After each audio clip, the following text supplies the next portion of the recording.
On this episode, guys, you're going to have a powerful story from a man called Devin D. Coleman. And I'll tell you, if he hadn't had gone to prison, he wouldn't be the man he is today.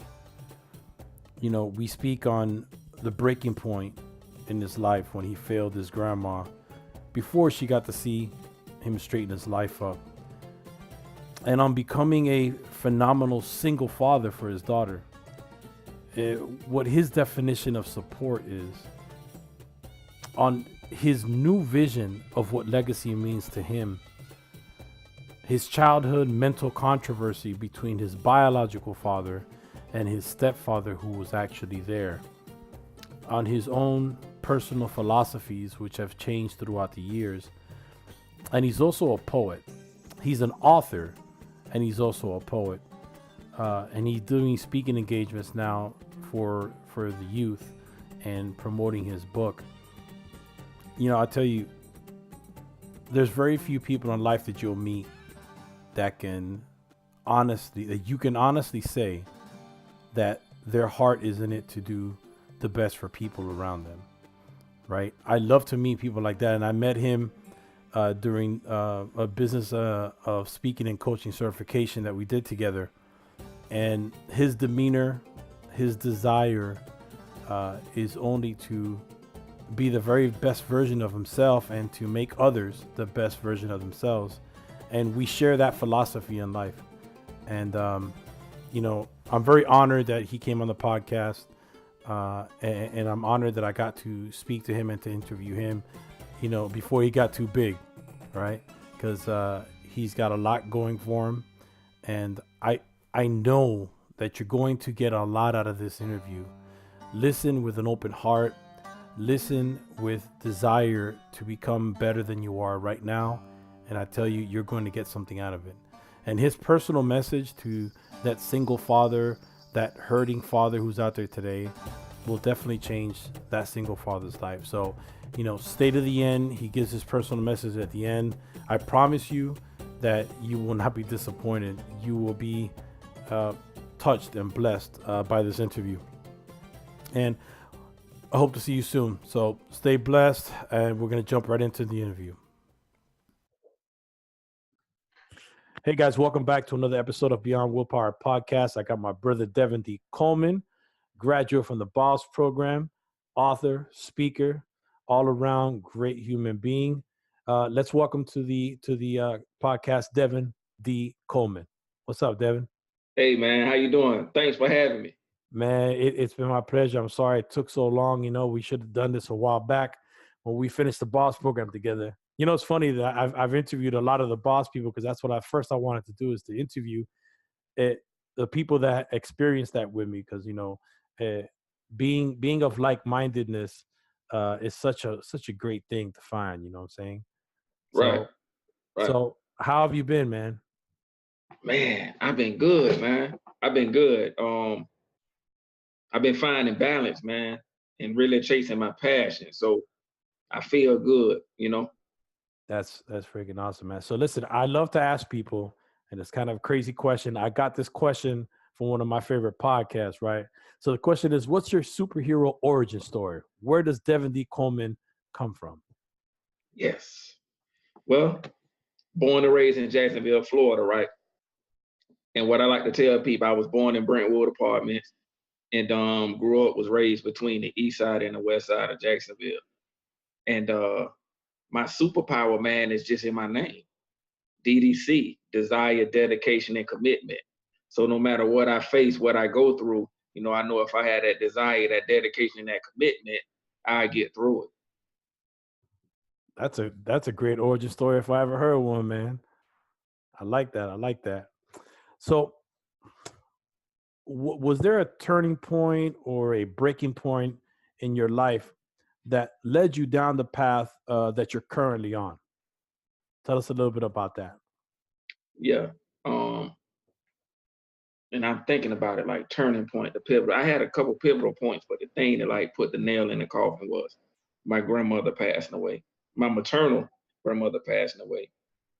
Um, when she passed away, I was in prison, right? And the thing that made that tough for me was growing up in her house and her just seeing me grow and develop.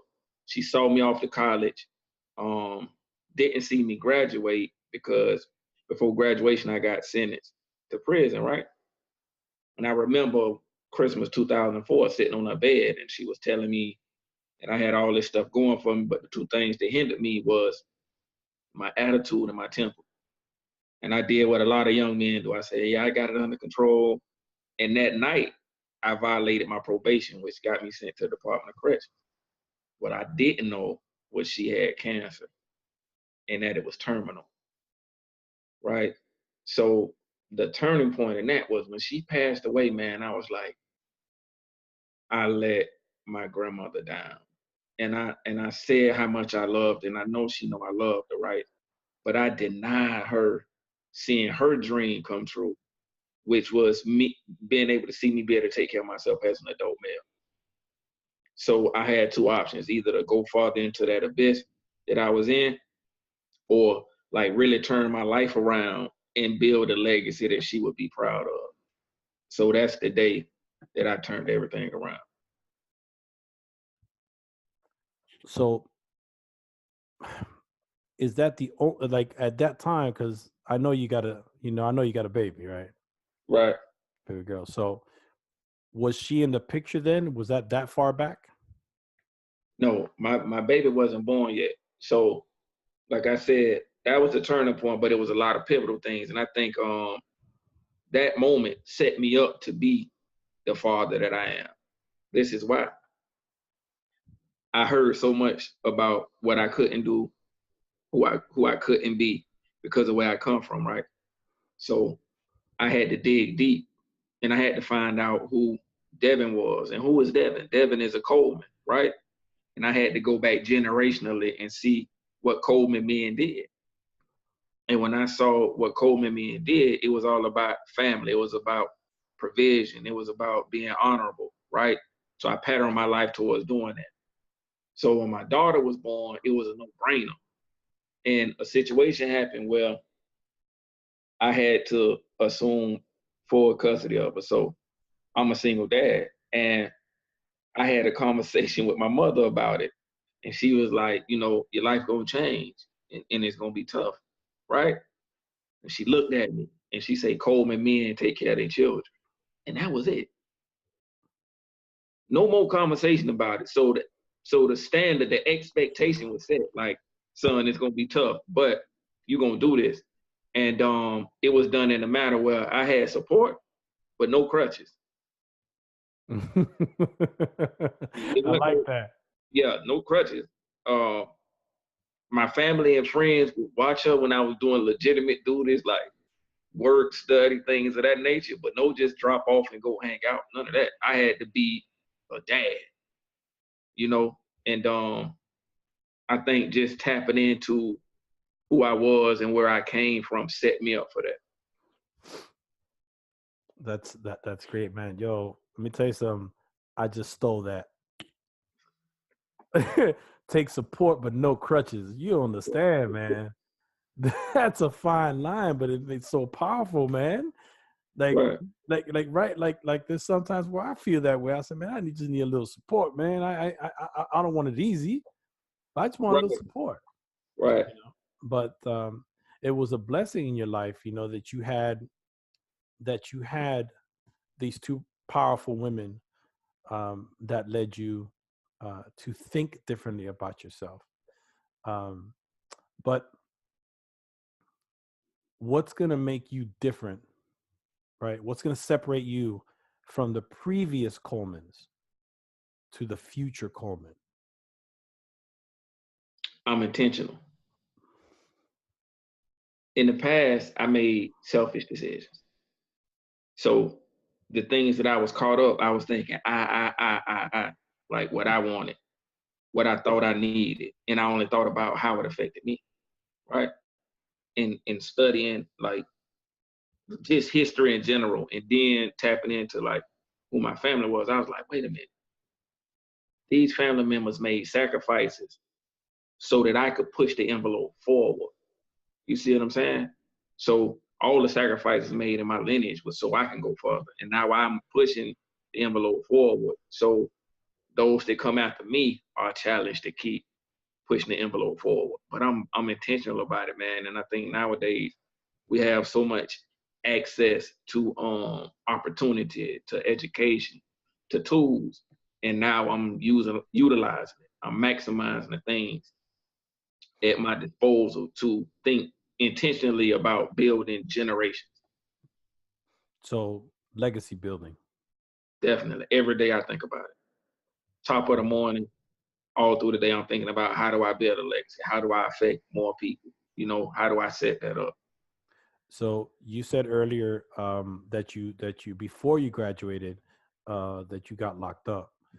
Right. So the next question should be, did you go back and finish? I did. So let me tell you, Tell me about it. when I came home, man, that's when dedication, desire, and commitment came in, because I was under the false belief that when I served the time and come home, like everything would be forgiven because I paid my debt. And it wasn't. It wasn't. It was so many things that I couldn't do, like certain places I couldn't live in, certain jobs, even though I was qualified, I couldn't take. Um, and then, you know, the stigma followed me, right? And I was like, how do I put this together? Like, how do I break these stereotypes? So, man, I took a minimum wage job. Said I was making $7 an hour, did it for like 2 years, and I finished my bachelor's degree program because at that point I realized that I needed to figure out ways to add value to my life so I could add value to the marketplace. And a friend of mine, when I was incarcerated, said, "Man, you got to tell our story when you get home." So I was like, "All right, I'm gonna tell the story."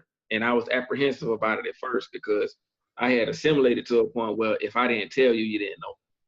But I saw so many people getting trapped up in that system. I was like, no, I got to do something about it. So that's what made me write the first book, Prisoner of the Poet, Thoughts of an Incarcerated Soul. I wrote the book and I built a platform to like really go out and speak. And I had two primary objectives. One objective was to steer people away from the system. Like you can either a wise man learn from his mistake. What they say? One man learn from his mistakes, and then like a wise man learn from the mistakes of others. So I decided to be vulnerable and lay out my mistakes. And I would tell you, hey man, like this life, we human, you're gonna make mistakes, just don't make the same mistakes I make. And then for individuals that were already in the system, letting them know that your life isn't over. It's gonna be hard, but it's not over. And you could turn it around. And in order to turn it around, you gotta do A, B, C, and D and continually work through it. You see what I'm saying? And finally, when it came my turn to be when I got blessed to be a father, I added that fatherhood component because what I realized was this: um, a lot of men like were just hurt. They felt let down, felt like they didn't have guidance. And when you talk to a lot of gentlemen that share that sentiment, they say dad wasn't there, right? So if dad wasn't there for you for whatever reason, and you know how that made you feel, why wouldn't you be there for your children and not just your children, um the children under your care? So if dad not there and you the uncle, like you should step in and be the father figure for your nephew or big cousin, so on and so forth. And I challenge other brothers to do that, get over that hurdle, that stepping stone, and start being active. So now this might be a little intrusive question, but we are talking about, fathers and but me and you have not spoken about your father, Okay. right? You didn't mention that about growing up. So would you mind diving into that right quick? Because let me preface this. Because you haven't mentioned him, it refers to me like maybe he wasn't around. And even though he wasn't around, you are the man you are today. So that message, if that's what happened, that message is what I want a man who's listening right now to see. Well, if his old man wasn't around and he's doing this, that means I could do it. So that's why I wanted to ask about your old man, if you wanted to talk about it. I feel like it's necessary, you know, and I'm gonna tell you this. Normally, when talking about stuff that's near and dear, I like to get permission, right? But I think for the greater good, it'll be fine. So I'll say this: my challenge wasn't like whether my biological father was there or not, so to speak. This was my challenge. Um, I met my dad, right? And but I had my stepdad in my life. And my stepdad was in my life day one, like he was in the hospital when I was born. You see what I'm saying? So when I met my dad, I had this internal conflict. I didn't know like how to love my dad and love my stepfather at the same time. Like if I loved my dad, was I betraying my stepfather? And if I love my stepfather, was I betraying my father? And I'm gonna tell you something, man. From like 6 years old to my early 20s, I had that conflict. And that is what affected my life because it was times where my stepfather wanted to impart wisdom in my life and I rejected it. And I rejected it. And then it was times where I didn't have access to my biological father. So I was like a nomad. I felt alone and I had a chip on my shoulder. I had a chip on my shoulder. So after years, it just made it difficult to really like take counsel from a man. And what changed that was having a child. When I had a child, I was like, oh my goodness.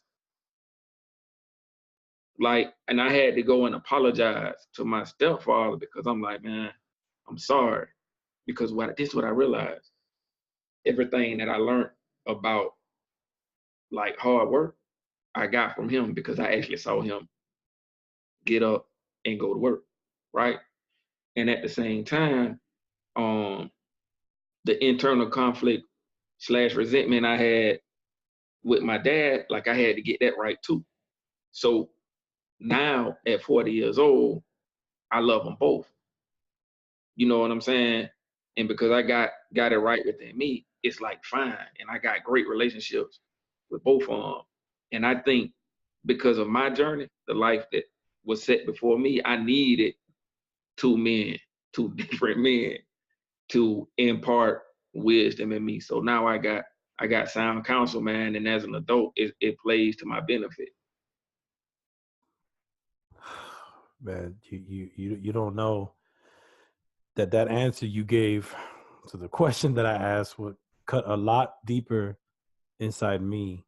But on another note, you know, but it's amazing that you took that, right? That you had the ability to have two father figures and that at one point you backed up from both. So I don't, I ain't getting enough from another. And now when you reach maturity, you have the emotional intelligence, the EQ, Right. to accept them both and to give them both from you.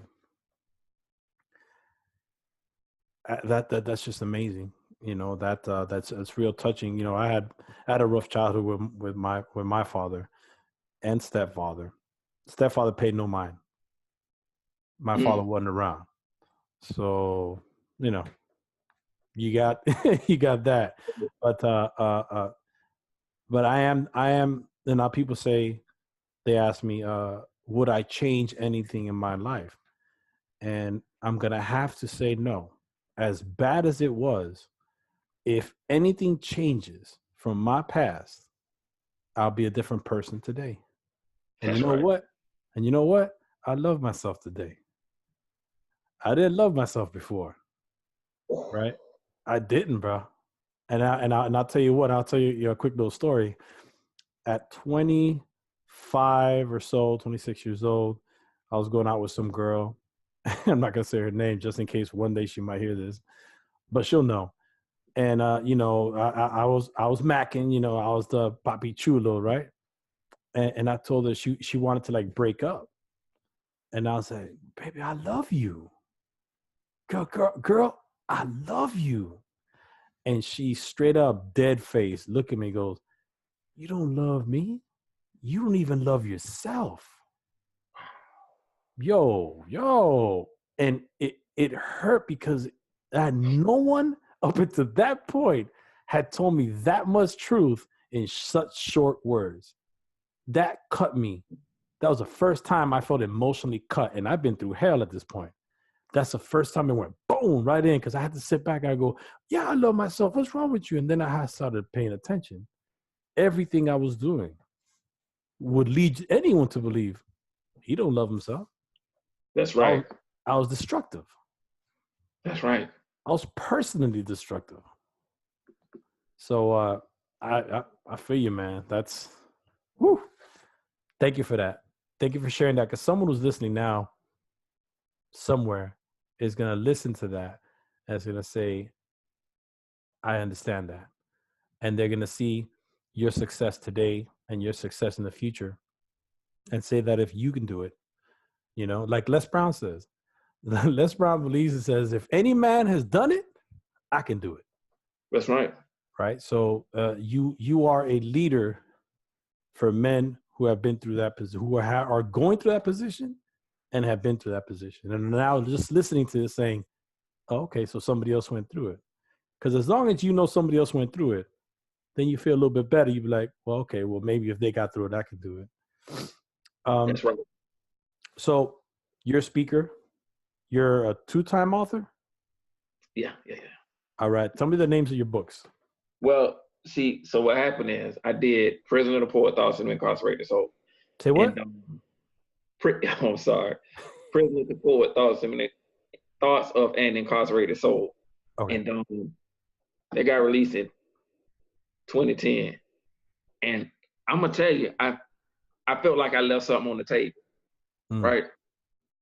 So I doubled back and did a second edition, but I added so much content in it that it qualified it for a second edition and put it back out. So it's Prison of the Poet, Thoughts of an Incarcerated Soul, the second edition. And the reason why I did it was I had to add the why behind every piece that I wrote. And I think that's important because certain things I didn't want to leave up to the interpretation of the reader. Like I really wanted them to walk in my thoughts and feelings too. Because right now we have a society that just want to show you success, right? And what I found is we got young men and young women that just want to be successful. What they see is successful. You understand? And they don't understand like all the sacrifices, all the hard work, and the length of time that it took to become successful. So if they run into a roadblock, if they fail, if they stumble, they'll think that they're a failure. And you can fail and not be a failure. The thing is to begin again more wisely. So I decided to start being more vulnerable and share stories about my experiences. And that's what Boss helped me do. Boss helped me like pull principles out of those stories, the business of speaking and coaching, to pull principles out of the stories, man, because I don't ever want to tell an empty story. Because it was the stories of people like me before me that gave me the courage to proceed.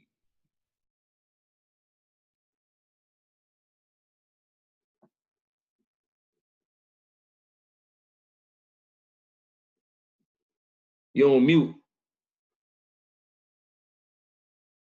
Thank you. I just gotta be careful. I got dogs in the house. So, I was just writing down all these nuggets you dropping because you dropping them. I gotta type them up. Never tell an empty story.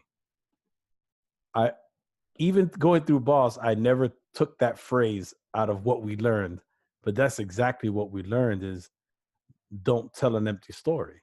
Right. The story is not for people to just listen to. It's for them to learn and to get something from. That's the point. a story is not just entertainment. You know, it's valuetainment, Right. right? So, you know, have you ever heard of valuetainment? Valuetainment. That's entertainment that adds value. Exactly. There's a guy named Patrick Bet David who's on YouTube. Yeah, All right. write this name down because I want you to look at an interview that he did. Speaking about what you just said about wanting the success, he just did an interview with Kevin Hart, and I thought I knew Kevin Hart until this interview, right? Because Kevin dives into his grind, his hustle before he became a quote unquote overnight success. Right. Right, because nobody knew about all of a sudden, boom, boom, boom. The last 4 years, he's been just on top of the world. But he dives into how he became Kevin Hart. And let me tell you something, amazing, amazing interview, amazing story by Kevin. Kevin came clean out of a lot of stuff. He was like he showed the grind. I respect him on a whole nother level. That's I right. respect him because now I was the same way though. I just said, well, I want what that guy's got, right? But like our coach says you want what it looked like. Right? You don't know what it feels like. And you're right. But when I started now, right now, when I look at things, I say, okay, I like what that cat's got. Then I ask him, how did you get here? Right. To see if I want it. Right? To see if I really want it. Because, you know, if nah, I ain't willing to do all that, I'm good. But I'm okay with not having it, not wanting it. A different perspective, you know. So what projects are you currently working on right now? Listen, man. Like I'm in this beautiful season. Where I got the opportunity to like I'm super focused and everything that I'm working on like ties into who I am. And I think that's what's gonna make me successful and set me apart from other people because it's not as heavy a lift because it's who I am. I'm not pretending to be anybody. So um I got three projects, major projects. One I'm working on a poetry book of like love poems. Um when you talked about earlier, it took you time to learn how to love yourself. I was the same way. I was the same way. So love is something I want to explore, and poetry is going to be the way that I do it. But I'm working on a book around fatherhood and a 31-day devotional workbook around fatherhood that I'm gonna release in June of this year. In August of this year makes 13 years post incarceration for me. So I'm gonna release a book detailing what steps I took to get out and stay out. Now, this the thing. Somebody told me several years ago, go ahead and drop that book. And I'm gonna tell you what made me wait 13 years to drop that book. I had to prove the concept. I had so my first time going in, I had a split 5-year sentence, and I came home and violated the probation in 13 months, and that's what made me go back, right? So for a period of time, that thing was always on my shoulder. And I didn't want to get out here and tell people you do this, this, and this in order to increase your chance of being successful out here until I could prove it. So 13 years later, I finished my college degree. And I'm not saying that college is the answer. That was just the path that I wanted to take. I went and finished my degree, wrote the book, created Devin D. Coleman and Associates, and now I'm on the cusp of a great speaking career. Now I can reach back and tell people, you know, these are some of the things you're going to experience, and these are the ways that I took around it to make it successful. The fact I love your reason for waiting. You had to you had to show that it works, Right. right? It if you were out for a year, and wrote the book, and then a year later you end up back in prison, Mm-hmm. then you're a hypocrite. That's right. Or you were ignorant. You didn't know yet. Yeah. Right. But I agree with you that waiting was absolutely the best thing you did right there. And I can't wait to see everything you got coming. I want to be a part of. So we need to stay connected. Definitely. So absolutely, man. So before I ask you, or I have one question, and I have one thing for you to do. Um, go ahead and share your contact information. Even though I'm going to put it in the show notes, working listeners who are listening now, they want to get a hold of you, they want to get your book. Tell them everywhere you're located in social media, emails, and whatnot. So in case they just want to go right now, boom, and check, they can find you. So my website is www.devindcoleman.com, DEVIN, dcoleman.com. And it's up to date. Contact form work wonderfully. I'm on Facebook, Instagram, Twitter, LinkedIn. It's all at Devin D. Coleman. And I have a YouTube channel too, at Devin D. Coleman. So everything at Devin D. Coleman. So everything's at Devin D. Coleman. Everything at Devin D. Coleman. All right. So at Devin D. Coleman. That's right. All right. I just want to make sure nothing changes. It's all Devin D. Coleman. Devin D. Devin D. in the house. All right. So my technically my last question is, I want to know, because my podcast is called, right, Beyond Willpower.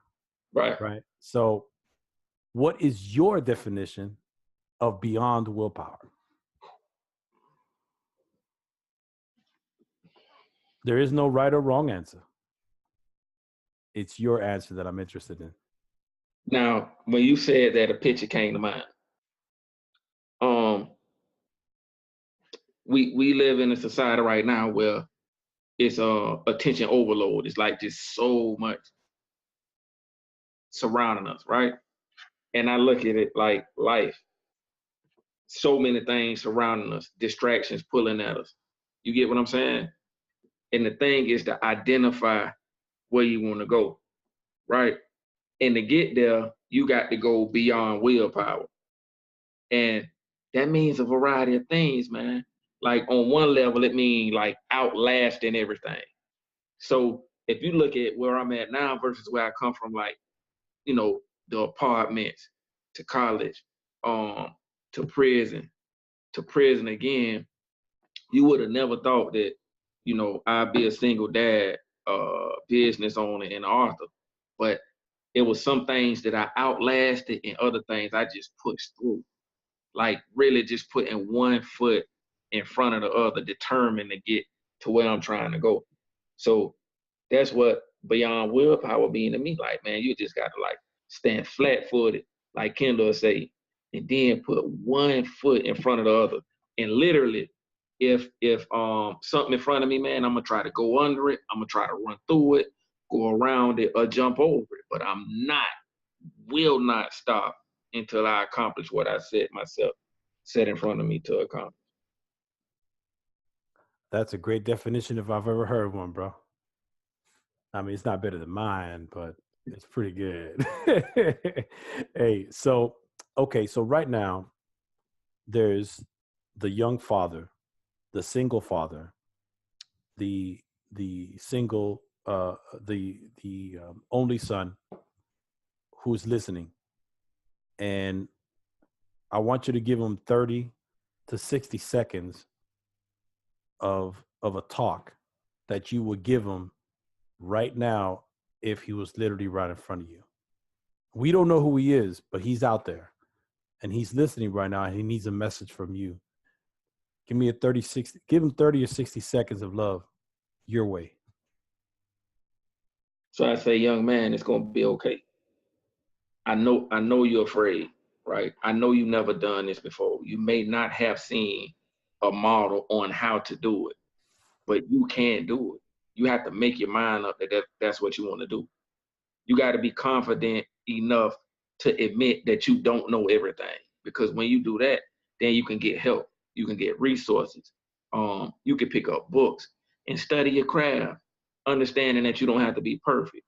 And the main thing, what I did to put icing on the cake, and you got to have your accountability group, man.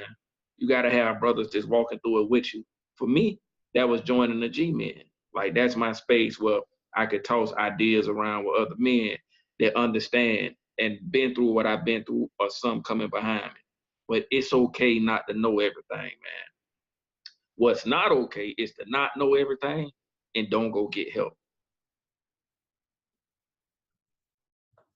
I know that that man was out there now, and I know that he received that message, because that's what this platform is for. You know, we necessarily don't know who's going to be listening, but I believe God's going to put people to listen to the message, right? Because God uses everything for His purposes, and your message and my message and everybody that I put on this podcast, I have a reason why I picked the people that I picked for this podcast.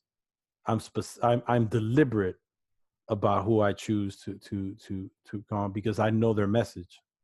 If I don't know your message, I'm not putting you on here, because I know what I want to represent with this podcast. Okay. That life, that we can do life beyond willpower, right? Willpower is finite. We got to go beyond that. We got to go beyond what we think we can do, right? ET talks about it's past possible, right? ET says it's go 120. That's And right. I had an episode where I did the 120 talk. It just makes sense. Most people stop at 80. They do all that they can and they stop at 80%. And it's people like the community that we're part of with the G-Men, that you see people consistently going 120. And now we go 120 compared to the average people. But then when you go 120 within this community, that's something right there. All right. Real. And listen, man, thank you.